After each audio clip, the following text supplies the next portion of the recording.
Ukiran inspirasi sang maestro dipadu teknik desain modern. Tempaan keterampilan ahli tenun BHS membawa kualitas BHS ke tingkat teratas. Puluhan tahun pengalaman dan dedikasi untuk sebuah mahakarya seni tenun Indonesia. BHS, The Art of Craftsmanship.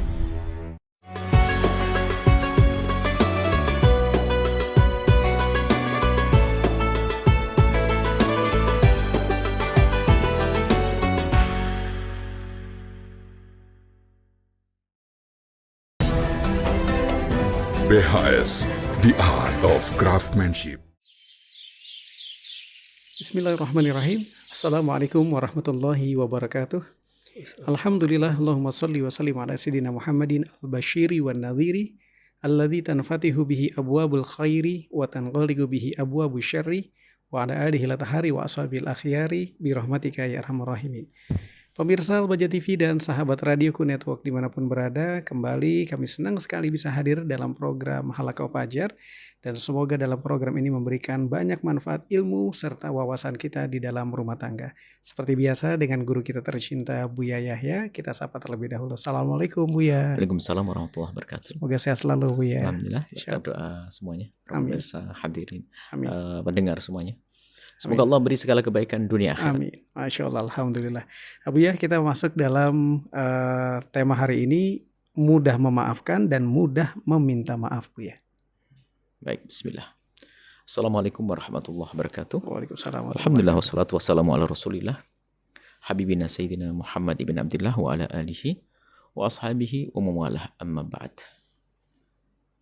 Di dalam hidup berumah tangga tentu ada kalanya terjadi sesuatu yang bikin tidak enak hati.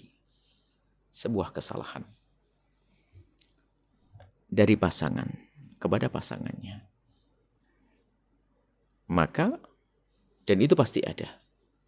Mustahil tidak ada, karena kita manusia biasa salah. Maka dari itu jangan sampai kesalahan itu tertimbun, tersimpan di hati, kemudian menjadi sebuah dendam, yang itu semua artinya telah menggerogoti cinta itu sendiri.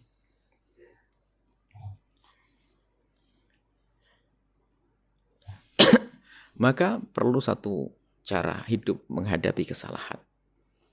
Yang benar, yaitu pastikan bahwa kita itu mudah memaafkan pasangan kita. Jadi jangan sampai kita biasa menyimpan.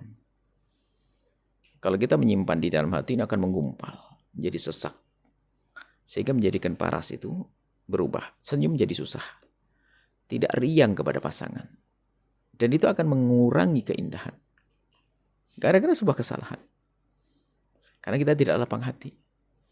Sementara kalau orang sudah lapang hatinya, Masya Allah indah. Hidupnya nyaman, indah. Dengan keluarga, indah. Lapang hati. Tapi orang yang hidupnya dikuasai dengan dendam kepada siapapun. Apalagi kok dendamnya kepada pasangan. Kok ngedendam, diam-diam sama istrinya ngedendam, diam. Tidak memaafkan. Lapan, itu istriku. Kalau orang ngerti bahasa cinta begitu mudah memaafkan, seharusnya semacam itu. Seperti ada seorang ibunda di tengah malam, tiba-tiba lagi enak-enak tidur, tiba-tiba dibangun oleh anaknya. Yang musuh masih 6 bulan, 7 bulan. Bangun. Nangis sekeras-kerasnya. Sudah begitu, ada kayaknya mau pipis. Dibuka, mimpisin badannya. Sang ibunda kena banjir kencing. Coba.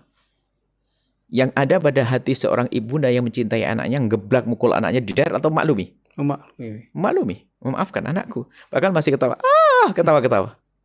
Padahal ini adalah suatu bentuk hal yang menjadikan dia tidak enak, terkencingi, dibangunkan di tengah malam, waktu lalap tidur. Karena dia mengerti cinta. Sama kalau suami kita melakukan suatu hal yang tidak baik, pastikan kita mudah memaafkan.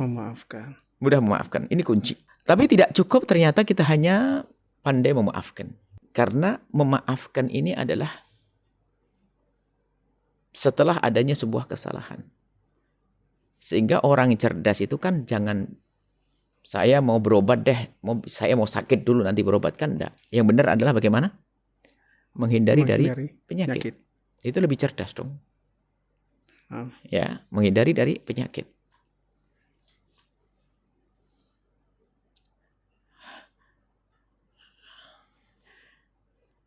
Ada orang bodoh, Imam Haddad waktu itu menyebutkan dalam waktu kita baca hikmah Imam Haddad. Ada orang niat melakukan sesuatu karena ngerti dia punya obat penawarnya. Kan aneh. Kenapa dia melakukan sesuatu untuk lebih baik kita tidak melakukan biar tidak pakai penawar. Udah tahu akan sakit ya Bu ya. Itu membahayakan. Cuman dia tahu mentang-mentang punya penawarnya. Iya. Coba ada orang punya gula darah dan sebagainya. Kalau dia makan banyak, makan ini adalah membahayakan dia. Cuman dia ngerti apa? Punya obat. Sehingga rupanya dia rela dengan minum obat anti insulin obat insulin obat yang untuk anti gula darah itu, untuk dia minum habis itu makan. Sebenarnya kalau pikirkan ini orang aneh. Tahu itu membahayakan masih dimakan. Hanya gara-gara dia punya obat penawar. Lebih baik dia adalah tidak minum obat penawar lalu hati-hati makannya. Masih ada pilihan yang lain kok.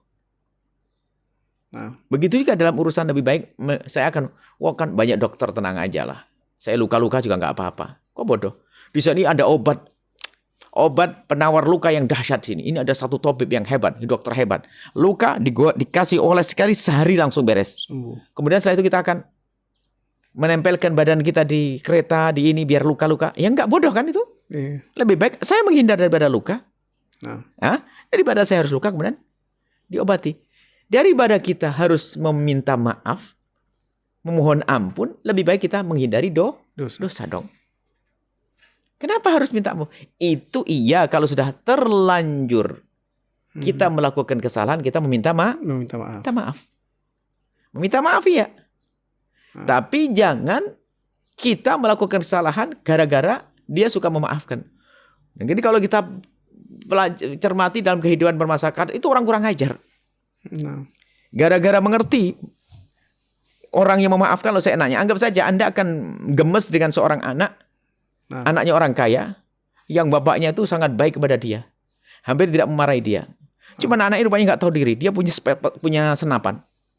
Hobinya Pak, nembakin lampu-lampu rumah. Akhirnya setiap hari Ahad, Sabtu pagi diganti oleh ayahnya. Diganti beragu. Dia senang, cedar, ketawa-ketawa dia.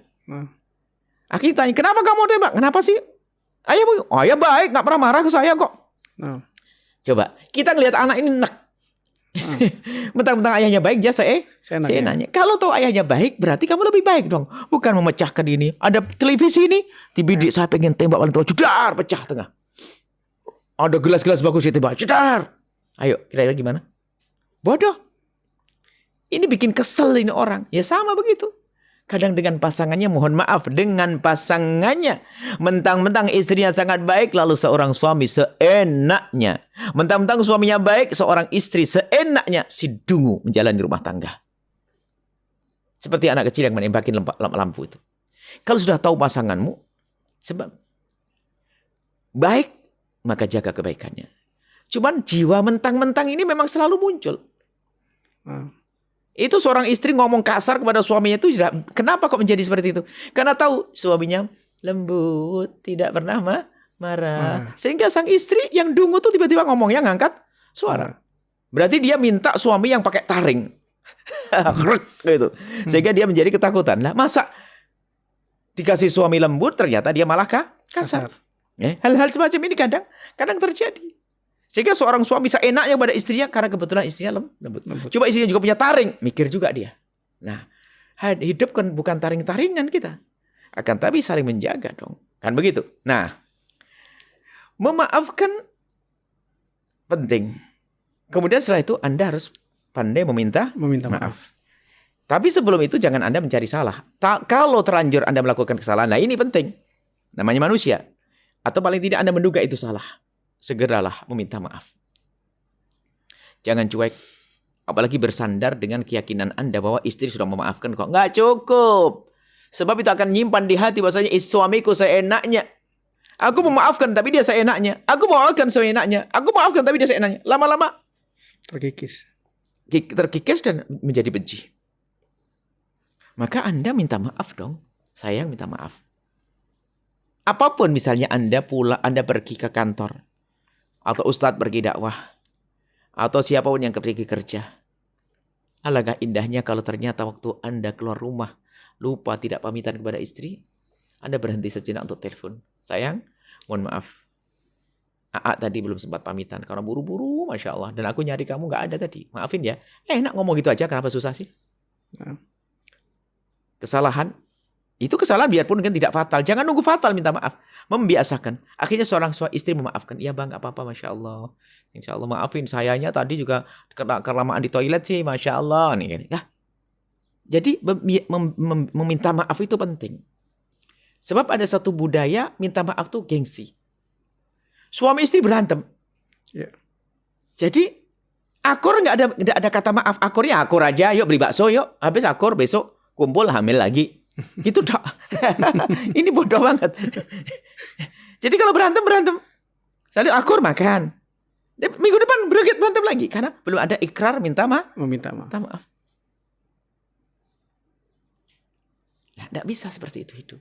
Pastikan Anda meminta maaf dengan kesalahan.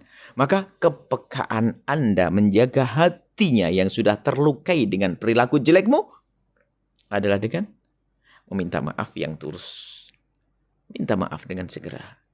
Kemudian bagi Anda yang diminta maaf oleh seorang pasangan, Anda pun harus dengan ketawaduan. Dalam memberi maaf pun adalah dengan ketawaduan. Artinya ya abang, yang salahkan saya duluan kayaknya. Abang sih. Enggak lah. Akhirnya berebut minta maaf. Ada biarpun guyonan gak enak. Ada suaminya minta maaf. Termasuk seorang istri dengan begitu maaf. Iya, tapi jangan diulang lagi makanya. Nah ini kan bukan membangkitkan orang minta maaf. Tapi menjadikan orang minta maaf menjadi remeh. Tidak ada nilainya. Tidak dihargai. Makanya jangan undang lagi. Nyesel kan? Loh. Ini kan gaya-gaya buruk dalam berkomunikasi ya. Kebodohan. Maka kita perlu bangun. Jika istri meminta maaf karena sebuah kesalahan, katakan bahasanya. Sama-sama aku maafin abang juga. Maafin abang kurang perhatian, maafin. Indah. Sambil kita memaafkan. Dan juga kalau kita salah kita mudah meminta maaf. Termasuk dalam banyak hal. Ada seorang suami sudah nafkah kurang. Makan di istri, kerjaannya marah-marah. Ya Allah, dungu diambil sendiri. Bodoh diambil sendiri, betul. Kami tidak tertarik dengan laki-laki semacam itu. Kalau memang dirimu nggak mampu bekerja, modelnya modal bangkrutan, setiap dagang nggak sukses, setiap datang nggak sukses. Akan tapi akhlakmu paling tidak harus sukses dong. Minta maaf pada istri. Ada loh ini. Sampai istri itu ngadu, Bu ya, suami saya itu Masya Allah. Kalau sudah tanggal gajian langsung duduk depan kursi mana? Wallah. Mana? Jadi yang diminta istrinya, dipalak istrinya. Allah. Sampai kalau saya ngomongin laki-laki begini, saya gemes banget ini. Kerbo aja enggak begitu. Kalau Anda perhatikan kerbo yang suami istri. Kerbo suami istri, lalu Anda pergi ke tempat gembala. Nggak ada kerbo laki-laki ngomong miliknya istri buat aku, nggak ada. Makan sendiri tuh. Manusia kalah sama kerbo. Saya gemes dengan laki-laki yang sudah tidak beri nafkah, tapi tidak punya lembut kasih kepada pasangan. Sudah tidak beri nafkah, kasar, marah-marah. Dan ini banyak, yang ngadu pada kita banyak. Anaknya sampai benci pada ayahnya. Ayah gak pernah kerja. Ayah kerjaannya marah-marah sama mama. Sekolah biaya adalah mama. Ayah saya gak pernah. Ini laki-laki dungu. Kalau memang Anda tidak bakat bekerja, kerja Anda bangkrut, tapi akhlak Anda jangan bangkrut dong. Perlu kami sampaikan semacam ini kan? Menyedihkan. Mana kata maafmu? Sebab Anda harus memberi nafkah pada dasarnya. Kalau ternyata Anda belum bisa memberi nafkah, paling tidak minta maaf istriku. Istri yang solehah, nggak apa-apa abang. Kan rezeki dari Allah, hanya jalannya saja kan. Kebetulan hari ini jalannya lewat aku bang ya. Nggak apa-apa, maafin. Bahkan seorang istri minta maaf. Dahsyat sekali. Memberi nafkah minta maaf. Ya itu karena baik hatinya. Sehingga di rumah itu ada rumah saling menghargai, saling menghormati. Bukan yang nggak ngasih nafkah, cuek, diam-diam, minta maaf enggak. Kemudian aduh malah perilakunya nggak benar. Ini adalah sebuah kebodohan. Ya, sengaja ini kami ada agak tegas masalah ini karena kami menemukan subhanallah anak-anak jadi benci. Ada sekolah keluarga dan bukan 1, 2. Anaknya itu betul-betul marah dengan ayahnya. Bahkan ada ayahnya, ayah saya hadir pengajian. Ayah sering dakwah dok, tapi Buya. Ayah saya jago dakwah, senang dakwah. Keliling dakwah atau hadir pengajian begitu loh. Ikut pengajian Ustaz, apa ini dakwah? Kita keluar dakwah atau hadir pengajian dakwah. Tak bisa sampaikan, melanggar gurunya tidak mengantarkan karena dia bodoh saja. Ini ada kejadian seperti itu. Ibunya suruh bekerja ke pasar, istrinya. Membiayai 4 anaknya atau 5 anaknya. Dianya nggak pernah cari uang. Tapi dia senang dakwah apa? Ngurusi anak adalah bagian daripada dakwah. Mencoreng sebuah perjuangan dakwah. Ini bahaya orang-orang semacam ini. Pernah kan di sini juga ada seorang ibu mengatakan suami saya baik banget, ya Allah baik banget, hidup banget, Masya Allah. Alhamdulillah kan? Cuman Buya, cuman apa? Dia kalau ngaji Masya Allah rajin, Masya Allah. Rajin ngaji. Tapi dia tidak pernah ngasih nafkah ke saya. Saya suruh kerja di pasar. Saya kerja sekarang. Yang biaya siapa kehidupan? Saya. Suami datang makan, pergi ngaji, datang pergi ngaji. Ya saya dikit, wah ini mungkin salah berguru, yang ngaji di mana dia? Rupanya ibu tuh ngomong, ngaji di Buya. Masya Allah, ini makanya saya harus keras. Ngajinya di saya, begitu nggak bener ini. Sampai tahu ini, jangan-jangan ini barisan pertama ini orangnya. Ngaji di kami, ngelantarkan istrinya pulang, kerja, cari duit untuk istri. Sengaja harus kami sampaikan begini. Jangan berjalan hidup dengan kebodohan. Ingat, mudah minta maaf dan mudah memaafkan. Indah meminta maaf itu. Menambal, membalsem, membalut hatinya. Istri yang kecut hatinya karena mungkin suaminya nggak dapat nafkah. Tapi ternyata suaminya nggak pernah beri nafkah karena nggak bisa sukses. Tapi dengan permintaan maaf yang penuh dengan kelembutan itu menyehatkan hati sang istri. Sehingga cinta tetap terjaga dan akan indah selamanya. Itu Masya Allah. Baik, Masya Allah, Alhamdulillah Buya. Ini semakin kita menambah wawasan, terutama belajar tentang bagaimana kita bisa mudah memaafkan dan mudah meminta maaf. Insya Allah kita akan kembali dalam program Halaqah Fajar setelah yang berikut ini.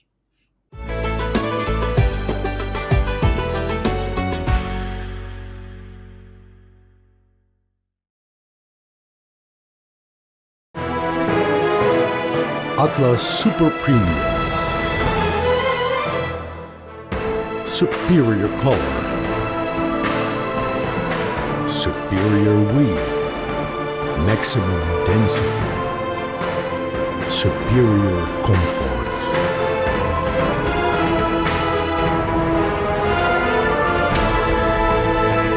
Atlas, inspiring the world by BHStex.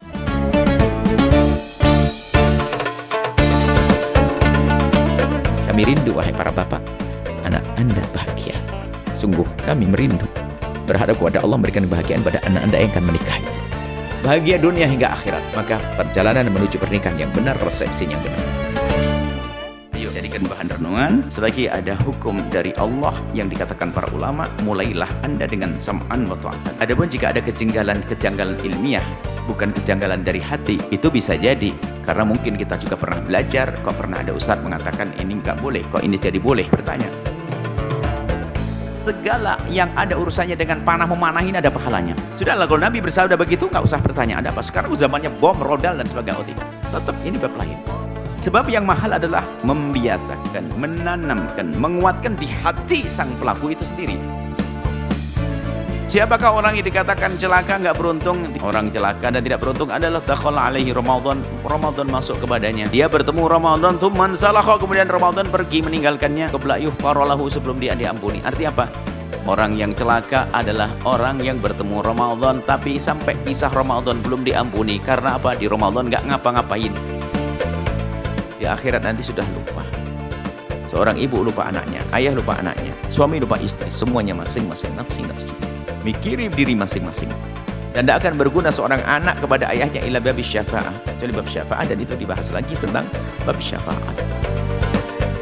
Menjaga dunia karena ngerti dunia yang ia jaga adalah untuk kesejahteraan anak-anaknya, agar anaknya hidup, anaknya bisa beribadah, kemudian dia bisa banyak berderma, bersedekah. Karena hartanya ini sangat berharga, maka dibela sampai dia mati, maka mati syahid. 10 akhir Ramadan ini jangan dipilih ganjilnya saja. Baginda Nabi yang beliau adalah berjalan dengan wahyu, petunjuk dari Allah, beliau menghidupkan 10 akhir Ramadan ini full diajak istri-istri beliau. Kemudian keluarga beliau dibangunkan. Itulah cara Nabi SAW.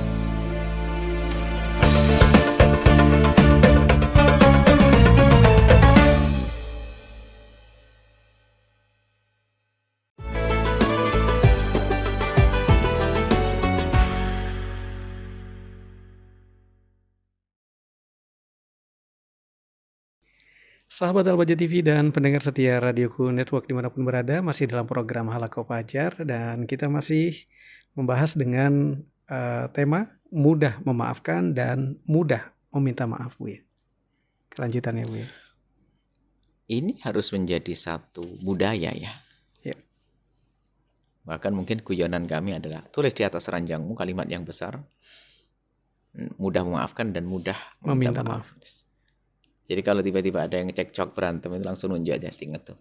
Sehingga mungkin bisa berpelukan bersama. Dibingkai gitu ya. Masya Allah, mudah memaafkan dan mudah meminta maaf. Sebab ada orang mudah memaafkan tapi susah meminta maaf. Ada orang bisa minta maaf tapi nggak bisa memaafkan. Nah, kemudian juga kalau kita hubungkan dengan pelajaran sebelumnya agar tidak menuntut, tidak menyebut kejelekan, ini masih ada hubungannya dengan ini. Sehingga orang yang berlapang hati memaafkan itu kalau sudah tingkat tinggi itu bukan hanya sekedar memaafkan ternyata. Sampai tidak bisa melihat kekurangan. Artinya tidak menganggap kesalahan istri sebagai kesalahan kepada dia, haknya. Nggak merasa kalau istrinya nggak melaksanakan kewajiban. Ini tingkat tinggi dahsyat. Jadi mungkin istri yang ngomong kasar bagi dia sudah tidak dianggap. Kenapa? Karena maafnya sudah kelas tinggi. Sampai ada satu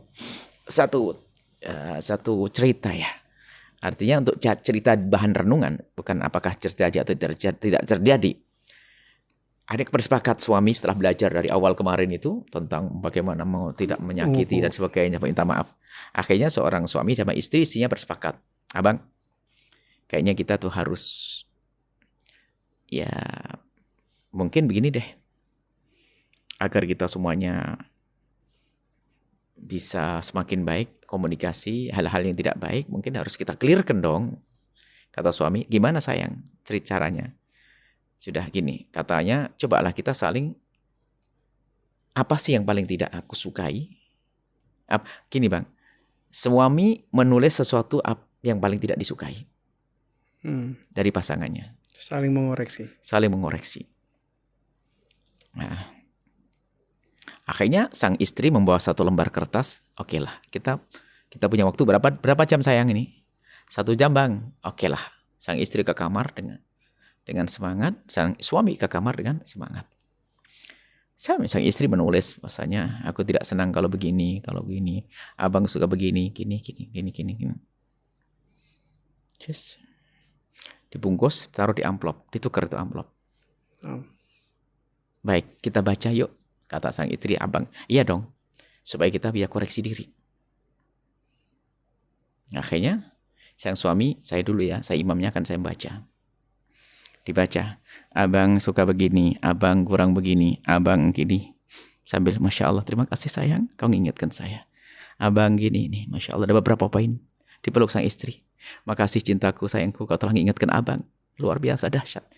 Makasih sayang, saya berjanji tidak akan mengulangi lagi. Baik. Akhirnya giliran abang ya, saya akan baca apa kekurangan saya. Dibuka amplop, tak taunya kertasnya kosong. Loh, diisi. Abang, kok abang nggak nulis? Mana tulisan abang? Salah lagi kertasnya. Tidak, ya itu. Kenapa? Sayang, bagiku semua darimu adalah indah. Aku tidak bisa melihat kekuranganmu sayang. Habis, menang mana coba? Suaminya. Suami dong. Ini kan sederhana hal-hal begini, coba. Nah, satu sisi positif suami cara menanggapi, tapi kadang makanya ini yang kita sebut dari itu kesimpulan ini. Dia sudah tidak mau melihat kekurangan, tidak mudah menuntut, tidak ini kan begitu. Coba poin tinggi. Ya begitulah hidup seharusnya. Kita perlu belajar. Alangkah indahnya dengan ilmu. Jangan jalani hidup rumah tangga hanya ketebak-ketebuk anak banyak. Giliran anak generasi selanjutnya anak juga ketebak-ketebuk berantem. Hidup gimana? Mana yang dikatakan oleh baginda disabdakan Nabi fa inni mubahin bikumul umam. Yang menjadikan Nabi bangga, ya bangga dengan keindahan, kemesraan, kebahagiaan. Harus kita bangun. Ya, seperti itu. Nah, kita perlu belajar. Nah, ini banyak Dan insya Allah silsilah akan kita lanjutkan. Itu belum selesai, masih banyak. Dan termasuk yang kami sampaikan ini adalah simpulan dari apa yang kita temui, orang bertanya, kemudian kira-kira solusinya apa dan sebagainya. Kurang lebih ini adalah juga kesimpulan daripada apa yang terjadi di masyarakat ini. Sehingga kami rindu bahasanya semua yang mendengar kajian ini adalah esok hari menjadi indah. Semuanya dengan penuh keinsafan, kesadaran, mudah minta maaf, memaafkan, tidak menuntut, tidak mau melihat kekurangan pasangan. Ayo, kurang apa? Melaksanakan kewajiban. Indah setelah ini. Makanya ayo kita belajar serius agar kita semakin indah di rumah tangga. Ingat, surga itu indah. Mukadimahnya adalah di dunia adalah indah. Yang di dunia tidak indah, jangan-jangan ahli neraka. Di dunia suka berantem sama pasangan, masuk neraka lagi. Na'udzubillah. Pastikan rumah tangga Anda indah. Bahagia insyaAllah. Baik, Masya Allah. Dari kesimpulan singkatnya dan sekaligus doa keberkahannya, Bu ya. Simpulannya lagi-lagi coba terlalu kami ingatkan koreksi diri kita sendiri. Jangan sampai ilmu hanya kita dengar, kemudian kita sampaikan ke orang. Tidak. Ilmuku adalah untukku dulu sebelum orang lain. Jadi pastikan ya, saya akan menjadi orang yang mudah meminta maaf. Maka mulai hari ini aku akan duduk manis di masjid sambil itikaf, sambil merenungi apa sih kesalahanku pada istriku. Sehingga pulang sudah punya catatan banyak. Aku kemarin tidak senyum pada istriku. Aku kemarin lupa membalas WA. Aku kemarin keluar rumah tidak pamit. Aku kemarin banyak dicecer. Bisa saja tiba-tiba setelah sholat isya menjelang tidur, sang suami membaca sebuah kertas kepada istrinya. Istriku, mohon maaf. Hasil renunganku. Mohon maaf. Waktu itu aku keluar ini, maafin sayang ya. Maafin sayang ya. Maaf saya. Jatuh hati sang istri. Meluk saat itu seketika. Begitu soal istri membiasakan begitu. Kemudian, lagi-lagi, siap-siaplah untuk memberi maaf. Dan itu adalah kebesaran jiwa. Jiwa yang besar. Berjiwa besar adalah rela memaafkan. Karena apa? Itu adalah pasanganku. Bukankah itu adalah ibu dari anak-anakku? Itu adalah ayah dari anak-anakku. Kenapa harus aku? Aku simpan amarah kepada dia. Karena kalau kita menyimpan amarah itu, efek negatifnya yang banyak. Senyum kita menjadi tidak tulus. Pelayanan enggak tulus. Semuanya sudah tidak indah. Kemudian mengerjakan pekerjaan juga semakin berat. Karena dibarengi dengan beban yang namanya dendam tersembunyi. Maka pastikan kita berlapang hati. Jangankan kepada pasangan. Dengan semua umat Nabi Muhammad kita berlapang hati. Apalagi dengan istri, dengan suami di rumah kita. Masya Allah. Ini yang boleh kita hadirkan. Semoga Allah menjadikan kita hamba yang saling mencintai karena Allah. Bahagia dalam rumah tangga. Bahagia dalam keluarga. Semoga Allah SWT muliakan yang sudah menikah. Bahagia di rumah tangganya. Yang belum menikah dimudahkan untuk mendapatkan pasangan orang-orang mulia. Orang baik. Yang menjadi sebab mereka mulia di dunia dan akhirat. Panjang umur, sehat, afiat, husnul khatimah. Al-Fatihah. Bismillahirrahmanirrahim. Alhamdulillah. Iya kan. Alhamdulillahirrahmanirrahim. Terima kasih banyak Buya. Semoga Buya bersama keluarga sehat selalu dan semakin dimudahkan dengan segala hajatnya ya. Terima kasih. Assalamualaikum warahmatullahi wabarakatuh Buya. Waalaikumsalam warahmatullahi wabarakatuh. Sahabat Al-Baja TV, demikian program Halaqah Fajar. Pasti akan banyak sekali yang kita dapatkan dalam program-program berikutnya, terutama di Halaqah Fajar. Kami pamit dan mohon maaf. Assalamualaikum warahmatullahi wabarakatuh.